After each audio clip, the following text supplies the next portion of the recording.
So you see the reason why I must have the next program that I was talking about, because I wanted to create a program on political program where I'm doing political commentary or commentaries, on breaking news. Yes, and because people don't see that side of me, because they only get to see the religious side. So I think we started one about Africa, which we just did one last week, but we want to do one about world politics, world news, breaking news, world politics. And I think people need to see this other side of Dr. Sunday Adelaja, because that is what I talked to them about in the Japanese Parliament, in the Congress, in the UN. This is my passion. I like this, but I don't have time to expose. I just keep quiet because I've not created a platform for that yet, but I think I have to do that soon.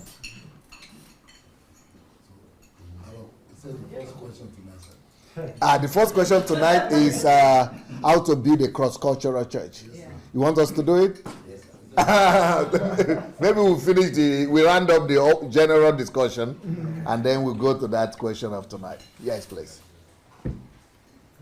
You want to say something? Why not? Yes, go ahead. What's the subject you would like me to ask something? But okay, I believe that, let's say that with the kingdom culture, it should be monocultural church, or let's say multi-ethnic church. Mm-hmm. But do you see that if you look at Europe, let's say multicultural reality doesn't work with Islam? Mm-hmm. It doesn't. Yeah. It will not work. Yeah. Yep. It won't work. Who wants to make us? Let somebody talk while my mouth is busy.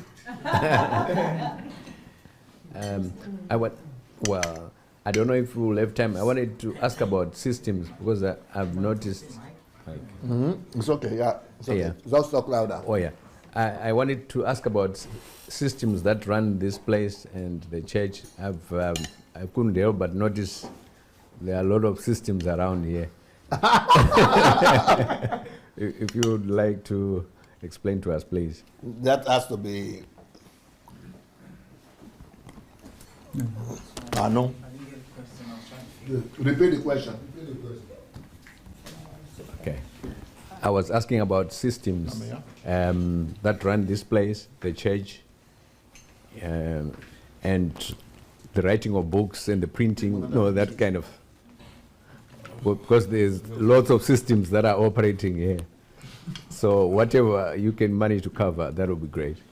So what are the different systems here?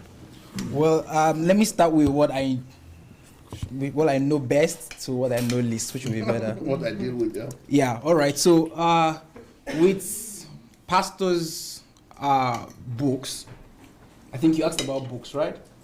No. Or what? Books, meetings, HMT, church, how does everything... All right. So basically, before, this is how pastor works.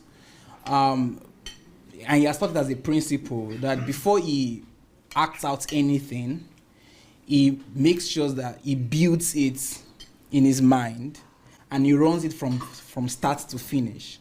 So he does not start any project or he does not start anything until he has figured it out in his mind first and he has put it on paper. That's the first thing.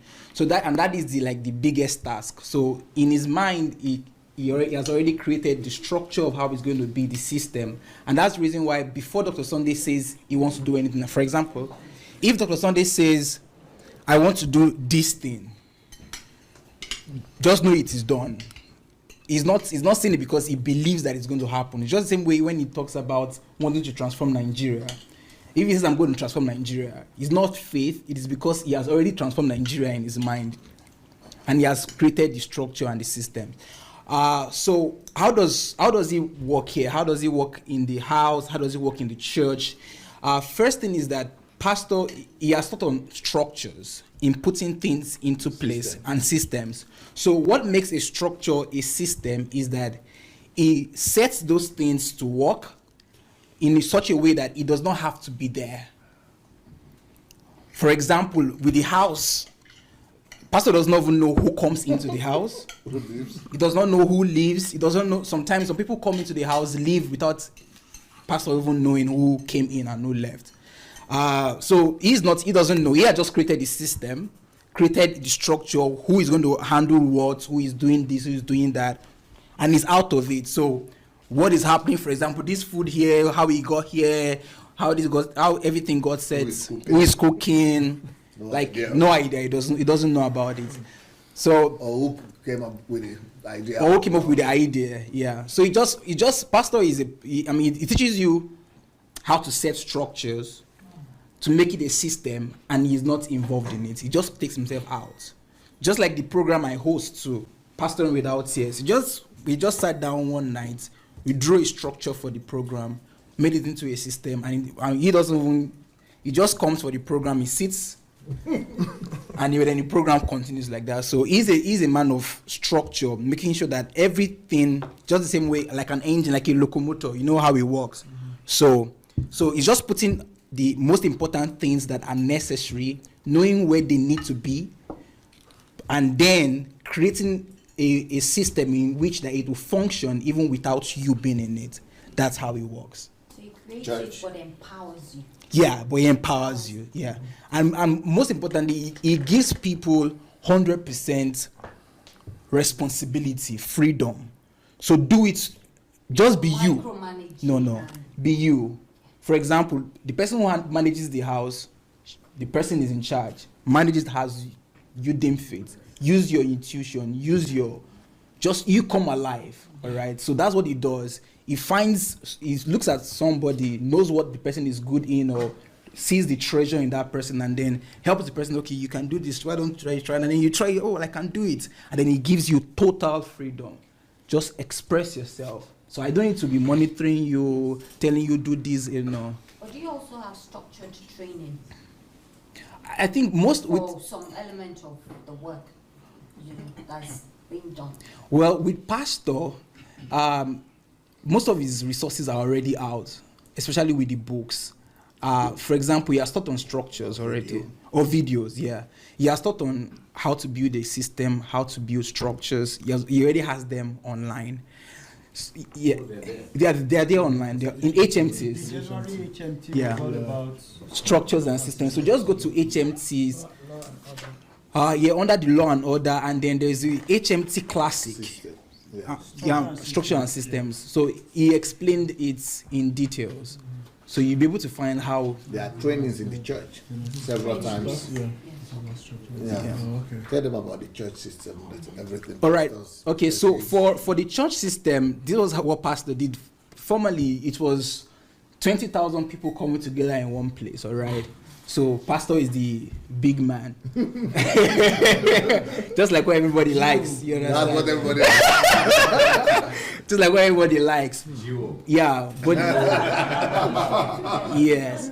So, but then it got to a time when there was some whole crisis in the church, and pastor realized that people were exalting him. He was the main person. He was the center of attraction, center of worship. You understand? So what did pastor do? From one church, it divided the church into 40 branches just in Kiev. All right. So 40 branches in Kiev. And what he decided to do was to have special training for those who are interested, for those who really want something, who want to be leaders, those who really have a dream to becoming the best. So he started having house fellowship. That was what birthed the mentorship. Yeah, the mentorship classes. So he trained them and then released them. And one interesting thing about pastor is that when he was releasing these pastors, telling them to go, so he come to the church and tells the members of the church, if you want to leave this place to support, let's say Pastor Neron is the one going, and he's going to start in one area. So you guys, Pastor Neron is going. Who wants to follow him? Please follow him. And then the church also supports financially for like maybe a year. But one of the things about pastor that he trains his pastors is that whatever you have a passion for, whatever you discover as your calling, he trains them to make sure that they take charge of it. They take charge of the finances. They take charge of everything. So he's not the one trying to say, okay, how much are you doing in your church? How much do you get? Send tithe to headquarters. No. And he gives them the liberty to change their name. Wow. They put any name. And put any name they want. Documents. Their documents, their buildings. So it's not so you're free to go, use your name, use your document, anything, your tithe, I don't care. Just go. So that's how. So right now, he goes to church, the central church, like today, just once in a month. But the 40 churches in the whole city, they're still functioning day in, day out. So he's not there at all. So everything is still working. And that's one of the things that Doctor has taught us, that as a leader, your main goal is to help people discover themselves, help them discover God's purpose for their lives, and then channel them, empower them, and reproduce yourself in them. It teaches that as a leader, your task is to reproduce your values in them, reproduce yourself in them, and then release them to be who God has created them to be. Let them be themselves. Give them full liberty. And the most amazing thing about it is that most people who are genuine in their hearts, really love God, they go, but they always come back to learn, to thank you for doing this for us. So that's how pastor works. So that's the beauty of freedom. Yeah. When you don't try to micromanage people, you just allow them to be themselves. Yes. They will, of course, they will want to stay and be a part of that. Definitely. And I think it's a true definition of the fact that the church is not yours. The church is Christ. Yeah. So when you see people trying to gather hundreds of thousands of people under one auditorium, and they want to have full control, no other branches operate on a given day except everybody must come here, and those kind of structure, you just know that it's all built around one man. Yes. But in situations like this, you just know it is not a man, it is Christ, because at the end of the day, you are not going to live here forever. One day you will leave. So if you leave, what happens? The people are still there. So why not just let them go? You understand? Because for me, I think it's just a pure picture of what Christ said, I will build my church. He's not the one building it. I think it's just... So that's About the leaders meeting? Yeah. All right. So yes, pastor also has created a structure and a system with constant trainings in the year. For example, there are certain months where they have leaders training for leaders, specifically for leaders and for pastors. So pastors and leaders, they come like a whole week, just training, intensive training for pastors and leaders, and also general fast for the church and also for leaders and for everybody, basically. It's a training time. So it's not like just fast and just coming to pray. Like, for example, the last fast, I don't know how many of you watched, it was on selfishness. Why it is dangerous to live for self. Yeah. That was a fast. A whole week. Yeah, a whole week fast. So fast and Not fast for breakthrough. no. And he has it, and he has it fast twice in a year. So they have the summer fast and then the winter fast. What time to what time? You mean the program? People do 6 to 6, 7, something. I know the program. I don't know the time for the fast, but I know the program is for the whole day, 10 to 10. Yeah. You know, Pastor told me a story one time. We were walking together, and he told me that some pastors came from Nigeria, and they wanted to join the fast and the prayer. You understand?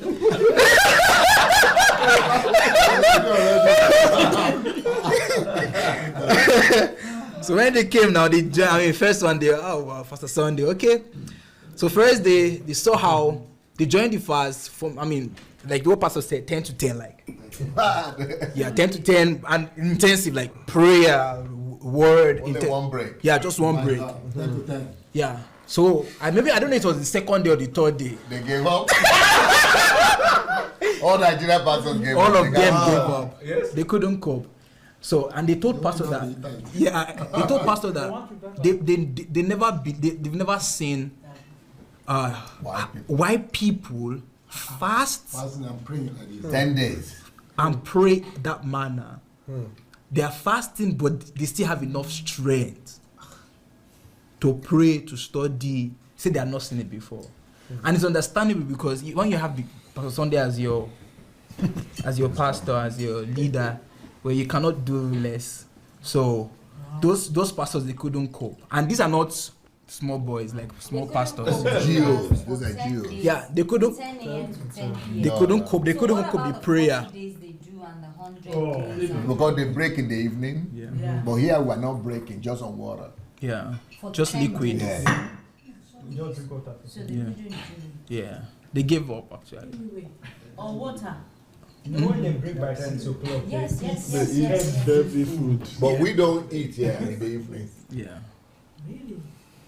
So from that 10 to 10, That you depends break on with water. everybody, Yes. yeah, but most people have. 10 to 10. Wow. Not And 10 then to when you 10, break not at 10 to 10. 10. You don't break at 10 at all. Oh, you start Pray. Drive, 10 days, yeah. water Yeah. only. Yeah. You can drink water during the day, but Yeah. that's it Yeah. for the Yeah. for 10 days. For the 10, For 10 days, yeah. no food. No food. Only water. Yeah. 10 to 10. Now you can understand why. They go home. They don't go home. They stay. That time they used to stay in the center. We go out of the town. We go to a location. So these Nigerian pastors traveled. They left the old site and went back to the hotel and stayed there. Wow. A pastor from England came here. He came here while we were having prayer. Yeah, okay. Because the man gave a testimony. Start all over again because A pastor from England, he came here for one of this your prayer meeting, and because he get a testimony on TV, I listened to him. Okay. He said when he went back to his church, he said the prayer life of their church changed completely. Yeah. He said he knew why they were not getting the kind of result you are getting. That even the prayer they were praying, was not prayer. it's not the child's prayer. play. It's just He said because If you when he listened to what they pray about, how they pray, the fervency and the focus of the prayer points, everything is completely different. Yeah, so when he got back to his church, he said the prayer life of the church changed completely. because here people don't pray about their needs, about their problems. It's only kingdom. So pastor, sir, I really felt strongly, sir, that I know you mentioned this many of your book, and especially if you read the Pastor Without Tears, there's a chapter you devote about prayer and the life of the pastor with Yes. God. I still felt strongly, sir, that all of us pray. Every church pray. We all pray. But I still felt that we still need a book, sir, that will really break this prayer down. What are the kind of prayer that will be? I know that prayer. I believe sincerely prayer must have a role in nation transformation. You have talked about the part of faith. You have talked on different angles to see how we can take our nation. But prayer has played a very strong role in your life and in your ministry for this nation. So also I still felt that there's a need for us to know those kind of prayer that will be more effective for nation transformation. Okay. We can talk about it, but first of all, start by going to listen to my prayer series. Yeah. I have a prayer series on the internet. I don't know. Maybe Oh we want to yeah, talk about- yes. I don't know. Yeah, let everybody go check the prayer series. Your questions are already answered. Yes.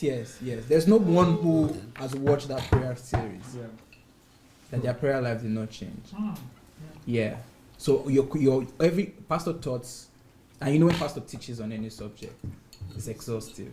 So he dealt with prayer. Thank you. He dealt with prayer. So just on YouTube, Sunday Adelaja official, prayer series with Sunday Adelaja. Yeah, that's prayer, healing, and deliverance. Yeah, prayer, healing, and deliverance. So pastor dealt so much with prayer.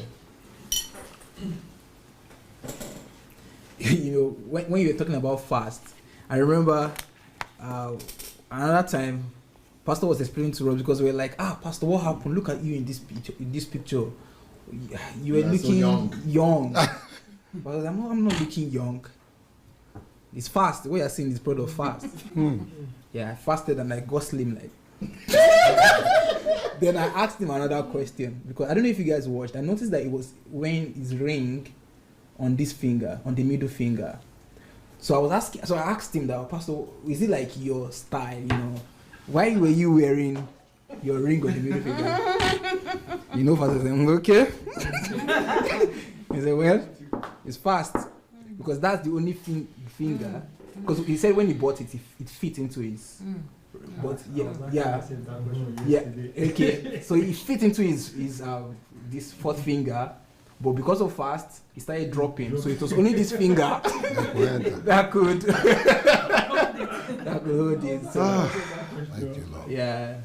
Both fingers. Yeah. That's it. Thank you, Pastor. Okay. So when you fast, you do 10 to 10. Yes. So what you are talking about? Okay, you want to say? Sorry, so when you fast, you do 10 to 10, and you try to instruct the church to do 10 to 10. We don't break. Also, so the 10 to 10 is just a program. It's just to praying, Gathering. physical Okay, gathering. okay. Wow, that's intense. Now 10 you understand days. those Nigerian people. No, because I heard some people pray. They do 6 to 6. Yes. No, that's just when we gather. They're talking about the time they gather, not It's the 10 to fasting. 10. The fasting is continuous. Oh, okay. So fasting is continuous. Continue for 10 days, non-stop. Then you Wow. gather Yes. and pray for 10 to 10. It's the gathering that is 10 to You go and 10. sleep and come. But you are still on fast. Yeah. Just drinking But I water. want to hear his thoughts on the 6 to 6. Like, is that not like how we are more accustomed to? We are accustomed to doing a 6 to 6. Is that something that is good, or it's wrong, or? No, everybody should do according to their faith. So, and the grace they have, and how they measure their strength. So, whatever you have strength for is what you do. You shouldn't allow, or you shouldn't think that the fast itself is what does the miracle, or is what makes things to happen. No, fast doesn't make things to happen in that sense. Or the prayer itself is what makes things to happen. No, prayer is not for making things happen, or fasting is not for making things happen. What they are for is just to cleanse you. You are like a tube, and you needed cleansing for the free flow of the grace of God and of the anointing of God. That's it. So you are just, it's for you. So the fasting and prayer is just for you. It's not for God. Yes. No matter the amount of prayer you pray and the fasting you do, you cannot twist the arms of God. Yeah, God is always there, willing, loving you, wanting to do something. But you just need to cleanse yourself to be able to listen to Him, to be able to allow His grace to pass through you, come to you, to give you direction. But God is always good. So the fasting and prayer is not changing Him or affecting Him. You cannot manipulate God with fasting or prayer. This totally blows what we've been taught about fasting out of the. Can you hear what you Oh, said? sorry, I said this blows everything we've been taught about fasting and prayer out of the.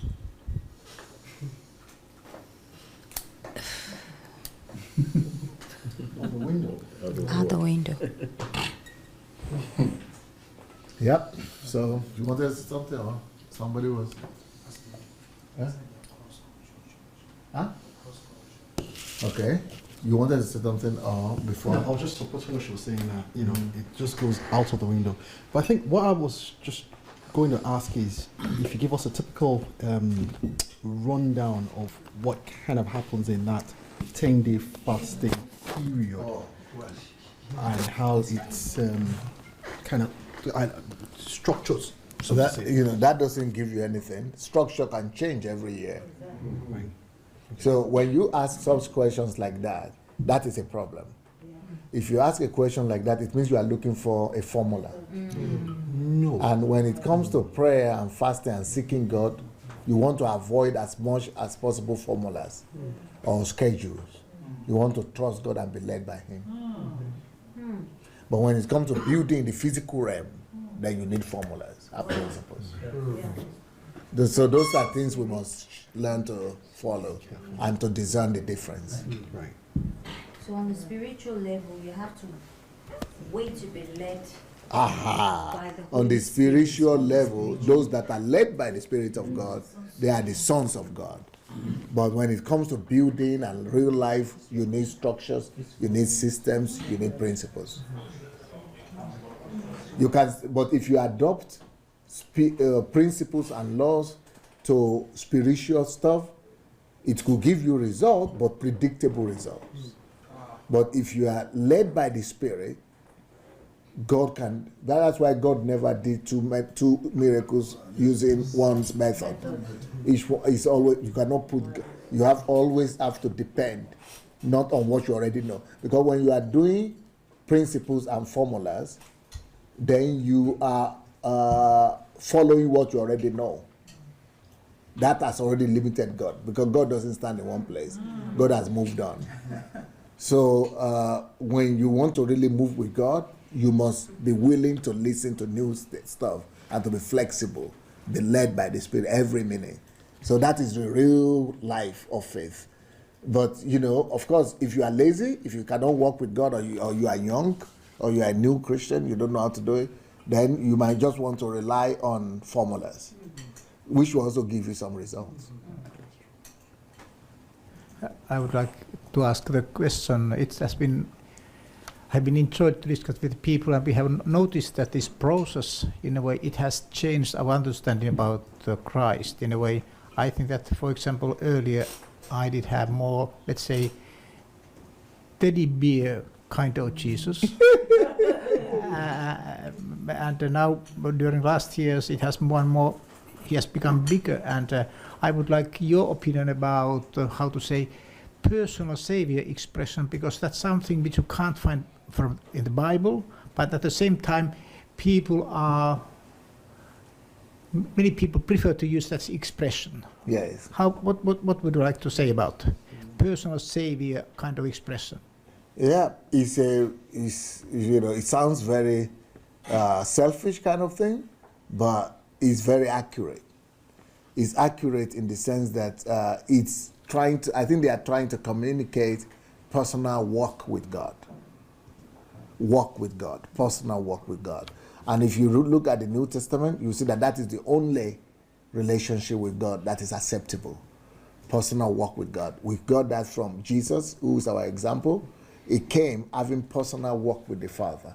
I and my Father are one. Who sees me sees the Father. I come to do the will of the Father, or intimacy of the highest level. And the reason he was demonstrating that, talking like that, is for us to be able to learn. It's your Father also. Your Father knows what you are in need of before you ask of him. Don't worry about anything, because your Father is in need of him. When you go to the room, pray in secret, your Father is trying to teach us, hey, do like I am doing. It's your daddy, it's your Father. Build personal relationship with him. When you go to pray, our Father who art in heaven, it's you and him. He's a father to you. Don't do religion. Don't go to church and say, okay, we are asking God. He didn't call God God. Father, call God Father. So God doesn't want us that, and he's our ultimate example. He doesn't want you to have God somewhere out there. Somewhere God. Everybody has God. Buddhists have God. Christians have God. Muslims have God. But it's what Jesus brought in the New Testament is that the hierarchy of God or mystery of God is finished. Now relationship with the Father starts.